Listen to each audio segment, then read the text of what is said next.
J'ai voulu vous en parler parce que c'est important. Tout simplement parce que nous avons tout pour être des vivants considérés. Imaginez que nos ancêtres étaient ou ont élaboré une superpuissance. Le Dahomey était une superpuissance. Vous prenez l'état de Niki, l'état de Kwandé, l'état de Pobet ou de Sakete. Hein? Vous prenez tous ces états que nous avons eus. On se demande pourquoi nous traînons aujourd'hui comme des larves, où la jeunesse aujourd'hui ne se retrouve plus. Il faut qu'on aborde cette question. Alors, j'ai suivi une émission Mappemonde sur YouTube et les données relatives au rapport que la Chine établit avec les États africains en général et qui inclurait le Bénin. Dans cette émission, on y apprend l'historique de ces relations intitulées Chine-Afrique en analogie avec la décriée France-Afrique. La Chine et l'Afrique se sont retrouvées à Bandung, en Indonésie, en 1955 pour deux événements. 39 pays d'Afrique et d'Asie s'étaient retrouvés pour marquer d'abord l'existence du tiers-monde face aux deux blocs de la guerre froide, l'ex-URSS avec le pacte de Varsovie et l'OTAN conduit par les alliés dont les États-Unis d'Amérique. Et ensuite, pour formaliser une coopération, ces deux aspects de la constitution du tiers-monde ont donné le nom de l'esprit de Bandung. Qu'ont fait les États africains de l'esprit de Bandung? Rien. Ou presque. Car après les indépendances, la coopération avec les puissances coloniales tutélaires a servi de cadre aux accords secrets. Aujourd'hui, sur WhatsApp, vous avez les accords secrets, hein, les 11 accords secrets qui ont lié nos États. On ne savait pas ça. Et les gens disent, ouais, est-ce que nous les Africains, nous sommes bêtes, etc. On nous a insultés, on nous insulte, nous ne sommes pas considérés. Aujourd'hui, avec WhatsApp, les 11 accords sont sur les réseaux sociaux. Et donc, le contenu révélé par les réseaux sociaux a dévoilé la fausseté de l'indépendance et le brigandage de la France pour les États francophones. C'est du brigandage. Les Français ne sont pas nos amis, c'est faux. Ils ne peuvent pas être nos exemples. Pendant 60 ans, on va continuer encore, c'est pas vrai. D'accord? Ces États ont dénaturé les relations d'intérêt entre États en des boniments et des fadaises. C'est-à-dire, nos chefs d'État traitent les autres États occidentaux de pays frères ou amis. Là où les Français rappellent à l'envi, et en premier Charles de Gaulle, qu'il n'y a que des relations d'intérêt entre États. Les chefs d'État africains ont pris goût à l'endettement, au superlatif, au clinquant des instruments industriels de consommation et à la violation des droits de l'homme, sans aucun état d'âme de compassion pour le peuple. Le peuple est une catégorie qui n'a pas de sens juridique en Afrique. À leur entendement, c'est tous ces constats que nous mettons dans leur inaction et naïveté politique. Au Bénin, les générations de présidents sont de trois sortes. D'abord, les instituteurs ou infirmiers adoubés par les prêtres, Maga, Romandegbe et autres. Ensuite, les militaires dont les grades ne les ont pas préservés de la sujétion aux ordres militaires de la hiérarchie de l'armée française. C'est-à-dire, nos militaires que nous avons là, qui portent des grades là, ils sont intégrés à l'armée française. Ils ne défendent pas le Bénin, non. Ils sont membres de l'OTAN. Et c'est ce qu'on leur dit de faire qu'ils font. C'est pourquoi certains ont dit que De Gaulle a donné l'indépendance, mais en bas là, en représentant l'indépendance par deux bateaux, il y a une chaîne qui lie le Bénin au bateau du Bénin et au bateau de la France, c'est-à-dire le coup d'État. Lorsqu'un gouvernant prend des décisions qui ne l'arrangent pas, ils actionnent les militaires. surtout lorsque le peuple roman, c'est-à-dire les branchailles pour décrier les militaires, la France actionne les militaires et puis ils font les coups d'État, mais peu après, c'est le même schéma. Même Mathieu Kérékou, qui s'est braqué contre sa hiérarchie coloniale, n'a pu survivre à sa confiance au cadre béninois qu'il a qualifié finalement d'intellectuel taré.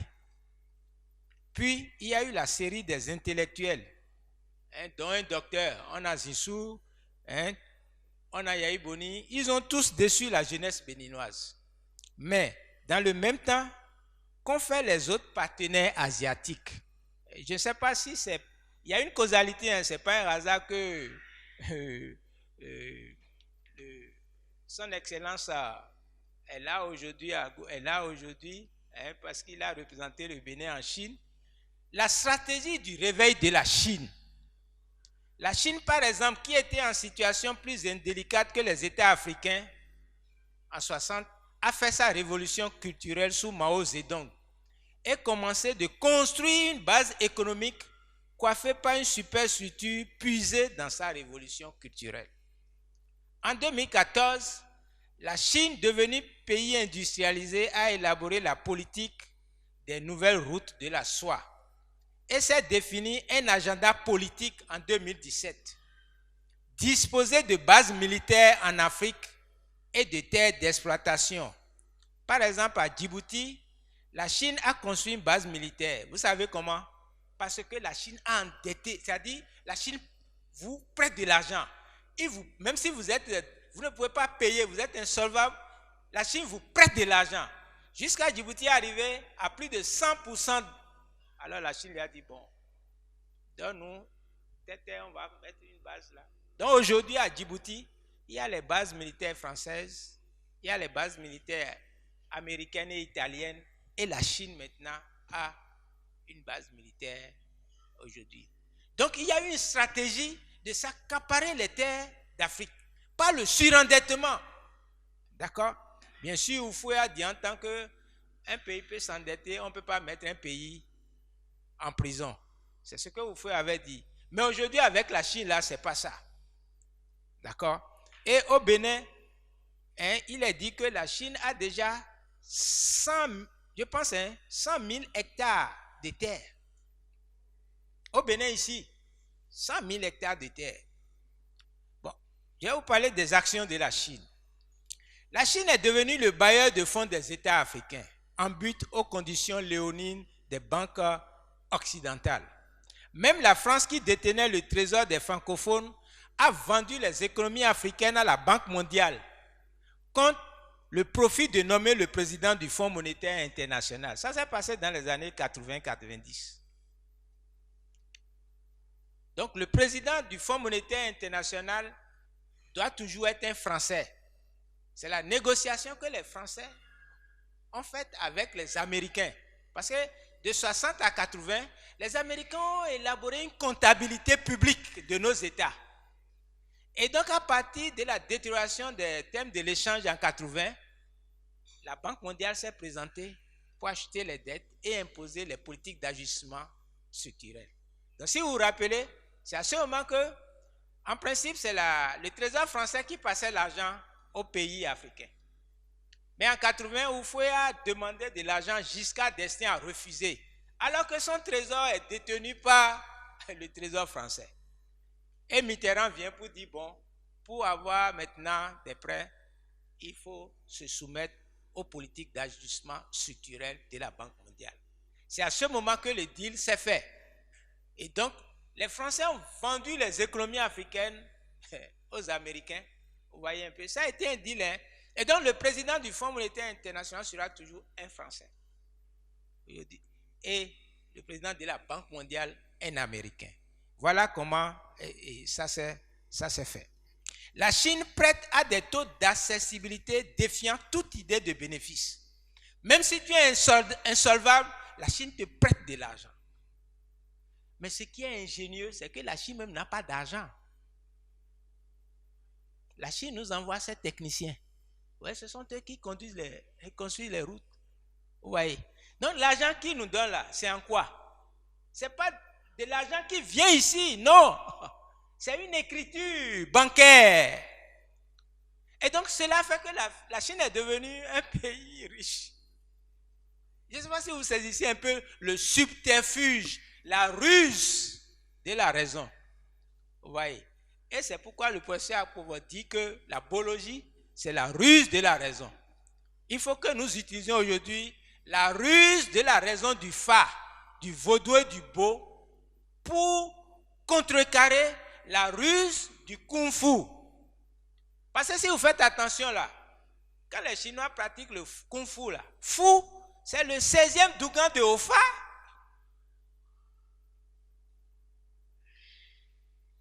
Et les Occidentaux, ils ont utilisé la philosophie pour nous amener à nous haïr. Et c'est le 5e dougan, hein, le 5e dougan de Ofa, l'osso. C'est l'osso là, ils ont pris pour donner philosophie. Et ils blessent les enfants dans les écoles pour dire philosophia, sophia, sagesse. C'est faux. C'est-à-dire pour eux, ils ont élaboré ça pour nous. Donc, ça veut dire que l'éducation qu'on a, je suis d'accord avec ce qu'a dit le collègue Oussou. Vous voyez un peu. Ils ont utilisé l'osso pour nous amener à nous haïr. J'ai vu tout à l'heure, quand c'est incidemment que j'ai pris la plante que Dakpeyi a montré, et j'ai dit chacun n'a qu'à prendre. Que certains ont refusé parce qu'ils pensaient que donc, la plante là va les tuer. Donc vous voyez un peu comment nous sommes inconséquents. Et donc tout ce qui se fait dans le monde aujourd'hui, c'est sorti du fa. Et c'est ce que le professeur Akpovo a compris. Il voulait faire de la biologie une religion. Il a compris que non, ça ne peut pas marcher. Nous avons discuté. Moi, je l'ai rencontré en 2010, quand je suis revenu de l'exil ivoirien. On a discuté de 2011 à 2016. Et je lui ai dit, non,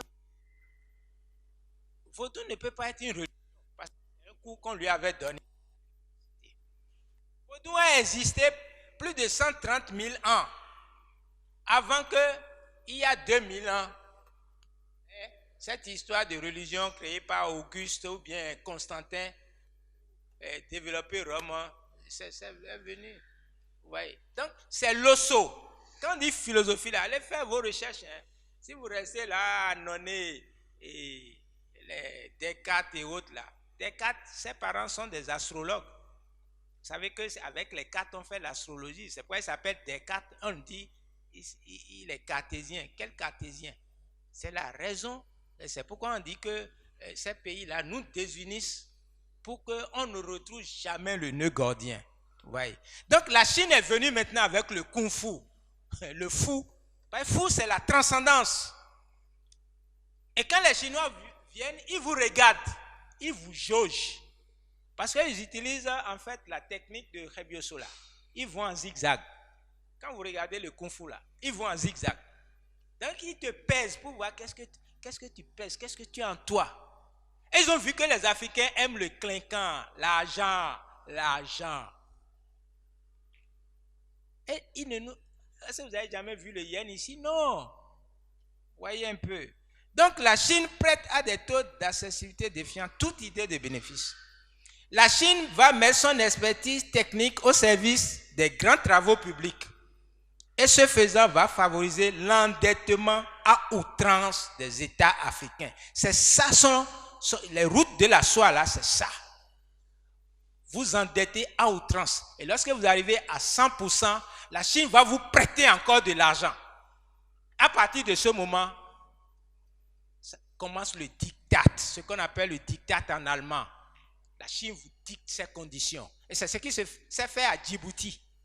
Donc il faut nous préparer, hein, parce que les Chinois là sont plus dangereux que les Américains et les Français. Ils sont plus dangereux. Et ce qu'ils font au Cameroun, et même ici quand ils faisaient la route là, vous avez appris un peu. Il y en a qui, entre nous, soit dit en passant, je ne vais pas le dire, on va discuter après. Il y a des choses qu'on ne peut pas dire publiquement comme ça. Mais ce n'est pas heureux. C'est pas heureux. Vous voyez un peu. Donc, il faut attirer l'attention de la jeunesse. Il faut attirer l'attention de la justice. Il faut qu'on se cultive pour savoir que pour nous libérer, nous-mêmes, cultivons-nous dans nos joies. Le surendettement et sa facilité est devenu la nouvelle drogue des élites africaines, incapables de réfléchir à une stratégie d'initiative historique. Or, c'est le travail que Cheikh Anta Diop nous a donné, nous a délivré. Il y a certains aujourd'hui, les jeunes qui rentrent dans l'égyptologie antique pour dire, ouais, l'Afrique mate et Kemet, etc. C'est faux. Il n'y a rien dans l'égyptologie qui ne soit pas dans le vaudou. Donc c'est une autre aliénation. Et ils ont tellement compris ça qu'ils nous donnent ces littératures-là. Moi je dis non. Cheikh Anta Diop dit, il faut reprendre l'initiative historique. C'est ce que la révolution a voulu faire. À la seule différence que, en disant comptons sur nos propres, au lieu de personne, aucun d'eux n'a réfléchi sur Favodumbo, que c'est de la sorcellerie. Et ils ont pris le marxisme-léninisme, qui est une aliénation. C'est pourquoi, comprenez un peu. Donc, moi, je me suis dit, tiens, je ne cherche pas loin. Vaudou, c'est là, on voit ça, on vit. Fa est là. Beau en tant que technologie est là. Mais allons à cette école, que d'aller à l'école de l'égyptologie dans les livres. Et puis on dit oui, la langue kémète, etc. Et les jeunes maintenant apprennent toute cette aliénation. Véritablement, j'ai voulu attirer votre attention sur le fait que nous avons été conditionnés à rester, à être des soulards. Vous voyez un peu dans cette facilité du surendettement et de la littérature fabriquée pour nous. Actuellement, les Chinois ont tellement compris que les Béninois, les Africains aiment la religion. Si vous avez compris là, il y a des films maintenant chinois qui passent à la télé. Des Chinois qui sont chrétiens, en prison, etc. Et nous aimons regarder Jésus-Christ, etc., etc. Attention, je pense que, eh bien, il faut qu'on développe aussi ce côté du cinéma sur nos réalités. Mais ce n'est pas pour dire ja, non.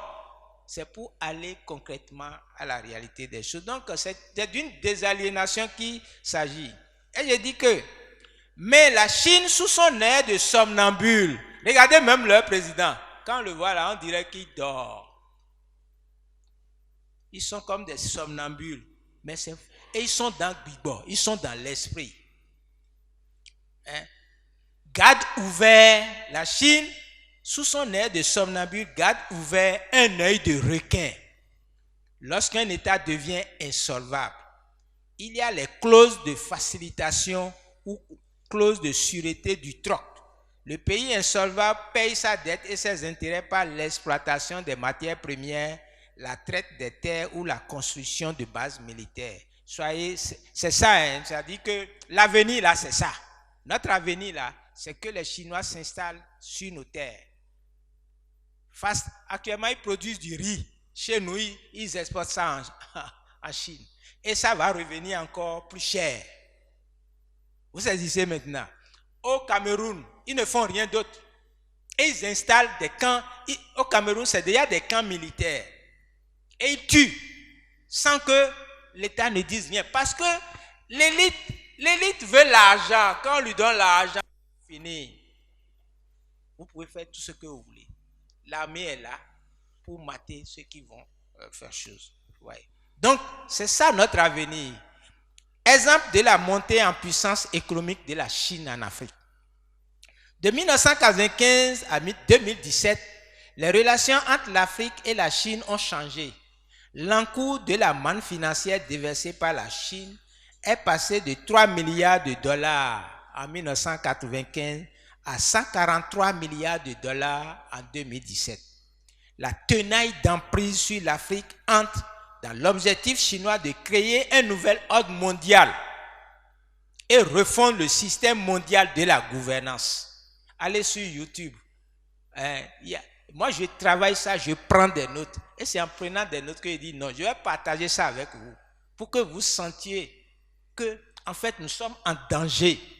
Et nous sommes en danger. Nos petits-enfants sont en danger. D'accord? c'est de créer, la Chine veut créer un nouvel ordre mondial et refondre le système mondial de la gouvernance. C'est ça qu'on a appelé le Forum économique mondial et la grande réinitialisation. Donc, le Covid là, c'est une stratégie justement pour installer cette grande réalisation qui commence avec des réformes. Donc, quand il dit réforme, suivez mon regard. La Chine prend en tenaille les États africains à travers les centres de Confucius. Il y en a 54 déjà en Afrique pour déraciner la jeunesse africaine. Ils apprennent à la jeunesse africaine la langue chinoise, danser comme les Chinois et parler comme les Chinois, etc. Ce n'est pas inoffensif, hein? Non, ce n'est pas inoffensif. Et c'est pourquoi, moi j'essaie cela dans mes lectures. Le colonel de Lyautey a dit, quand j'entends parler de la culture, je sors mon pistolet. Parce que celui qui te parle de la culture, il veut psychiquement déjà te manipuler. Joamo, parce que c'est notre héritage. En suivant ce que Saboran Danialo a dit, Jomi Joamo. Donc, d'autres Joamo. On n'a pas besoin d'aller lire Claude Lévi-Strauss, Durkheim pour connaître nos Joamo. Les ballets de Clutor, les ballets de... Ce sont nos Joamo. J'ajoute culturel pour que bon, celui qui n'est pas béninois ou bien qui n'est pas africain en sache que bon, il y a un son culturel qui me dit que c'est leur chose. Vous voyez? Donc, nous sommes aujourd'hui dans une situation de créer l'épistémologie béninoise. Il faut ça, l'épistémologie béninoise. Sinon, jusque-là, on nous enseigne et nous enseignons aux étudiants. Du moins, c'est jusque-là, moi je ne le fais plus. L'épistémologie américaine, l'épistémologie allemande, l'épistémologie française. Si vous lisez Madeleine Graviche, on parle de toutes ces épistémologies, mais l'épistémologie béninoise n'existe pas. Donc, il nous revient maintenant. C'est pourquoi la langue, la question de la langue est très importante. Vous voyez un peu. Donc, depuis un temps, ayant compris le rôle du cinéma dans la progression de cette transformation, la Chine produit des séries réservées à ce public naïf et donc ignorant. Le marché de dupes.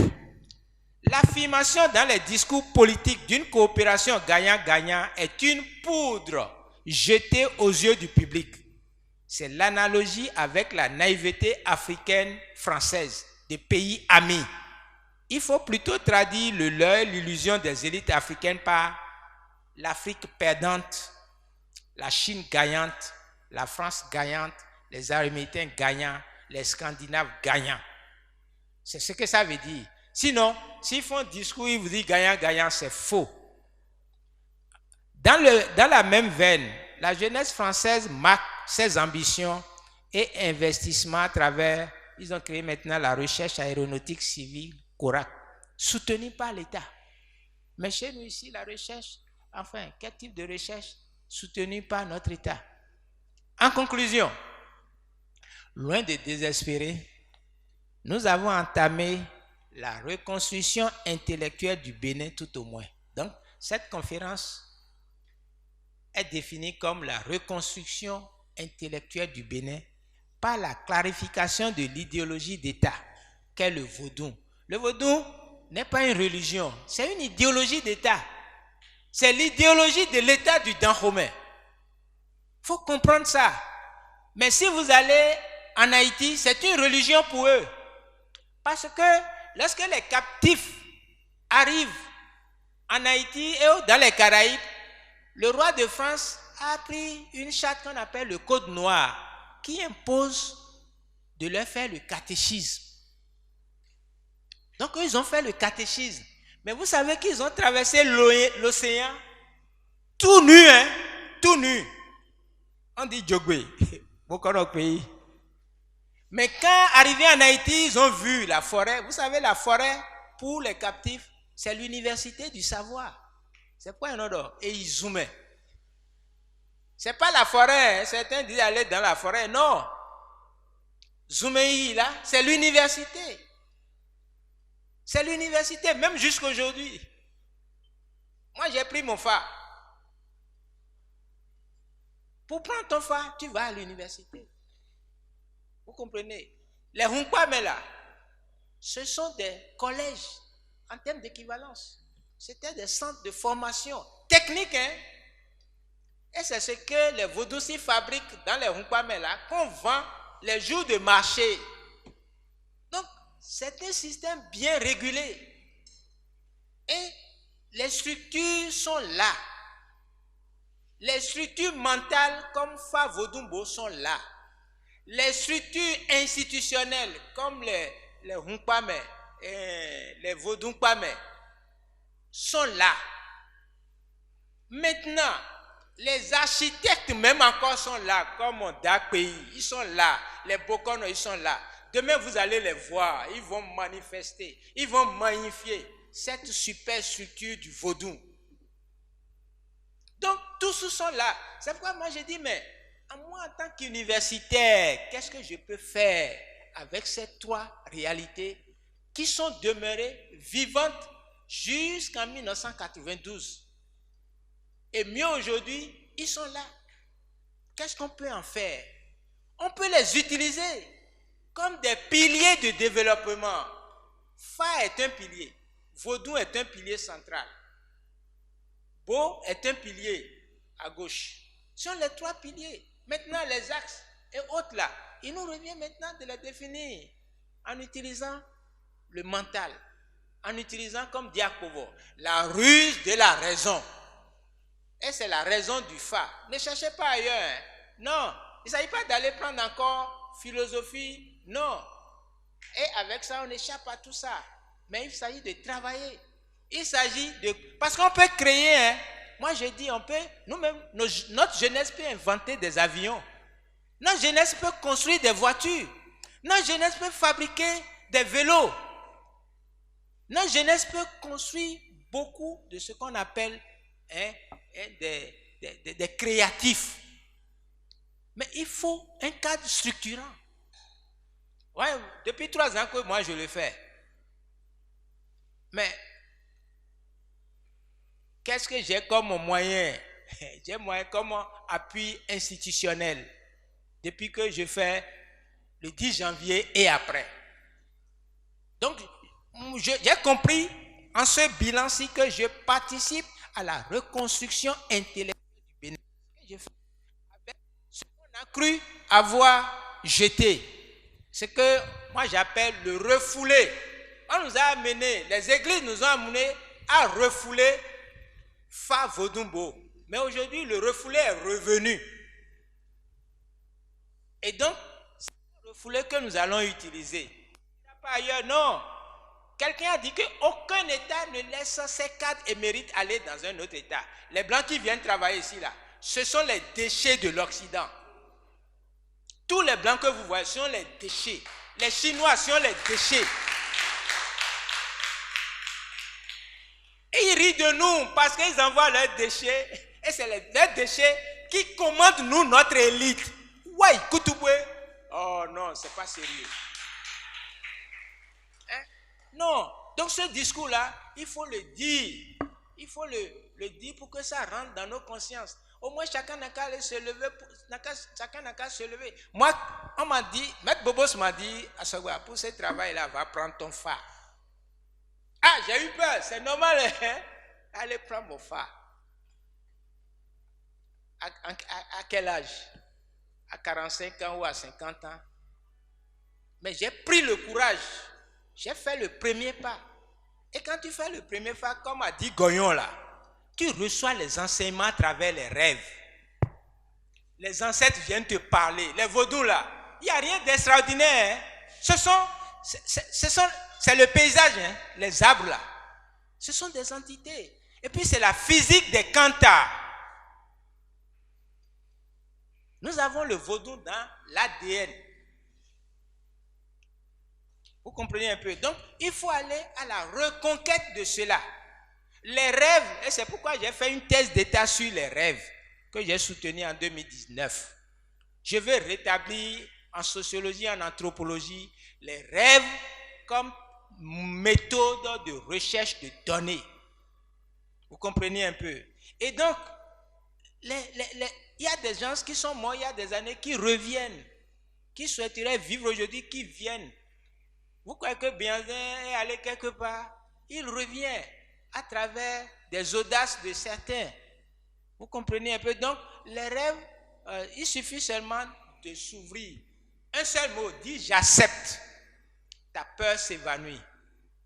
Tu vas faire un premier cauchemar, ça c'est vrai. Alors, ce cauchemar, c'est la peur que tu as. Parce que ta peur revient en rêve sous forme de caca mou. Vous voyez, non? Sous forme de ZPT. Mais quand tu as fait le cauchemar, que tu te réveilles, tu dis, bon, j'achète. Cauchemar là, qui es-tu? Dis-moi ton nom. Le cauchemar va sourire et tu vas voir une jolie femme. Les gens disent ma femme de nuit. Ou les gens disent mari de nuit. C'est faux. C'est l'âme qui prend une forme.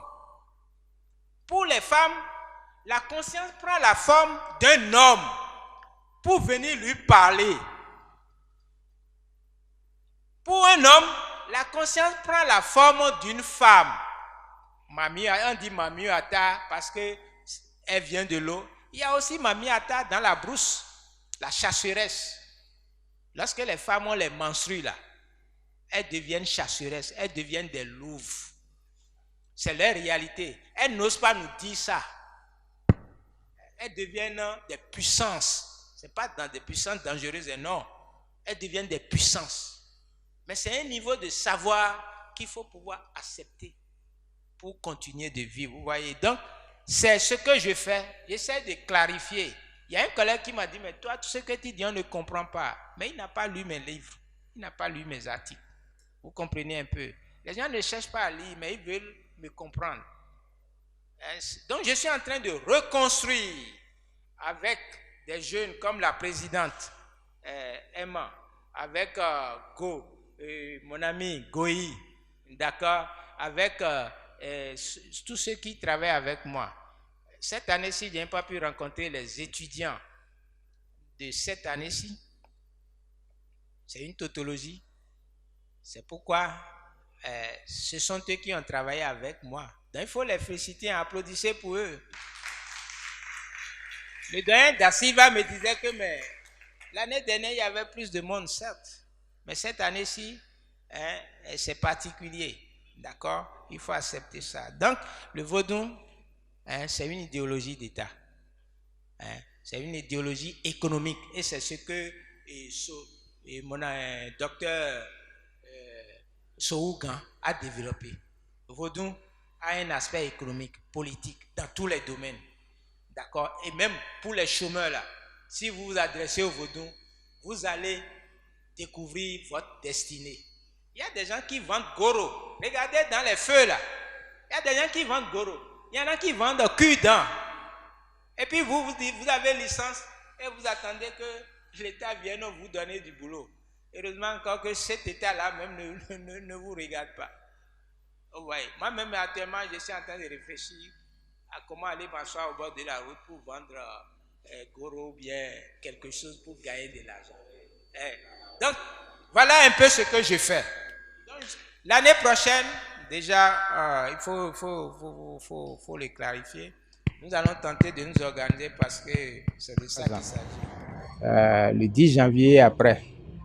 Et tout simplement, vous savez, nous sommes à l'université. Et j'ai fait cette université de 1982 à 1985. Je suis parti en exil en Côte d'Ivoire et je suis revenu avec un doctorat de 3e cycle. Et au cours de ce doctorat, j'ai élaboré une théorie que j'ai appelée contraculturation, c'est-à-dire, si vous voulez, c'est la science qui étudie le Fa-Vodumbo, c'est-à-dire l'endogénéité. En tant qu'ancien étudiant, vous savez, nous avons été formés dans les pensées des Occidentaux. Et ces pensées-là ne prennent pas en compte les variables de développement des sociétés africaines, puisque je connais bien la société béninoise et la société ivoirienne. Et à partir de là, vous savez qu'aujourd'hui, après près de 40 ans de développement du sous-développement, toutes les organisations internationales ont affirmé le postulat que le développement se construit sur la culture, à partir de la culture.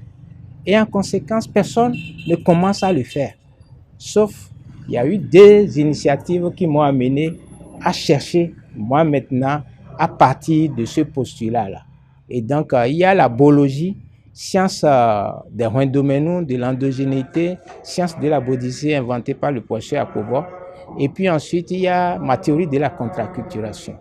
Et donc, je ne parle pas de développement culturel. Je fonde en fait l'utilisation des politiques à partir de notre endogénéité. Et donc, à partir de cette question, je me suis dit, tiens, il y a quelque chose qui ne va pas. Le 10 janvier, les gens se retrouvent, on danse, il y a les masques, il y a la musique, on boit. Bon, les gens sont focalisés sur le sang qui coule.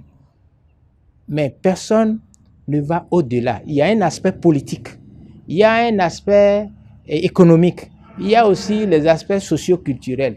C'est sur ça qu'il faut se fonder maintenant pour élaborer les politiques de développement. Et donc, c'est dans cette perspective que je me suis dit, bon, je vais convoquer toute la nation à penser à cela. Le 10 janvier, là, si on fait le 10 janvier, c'est fini.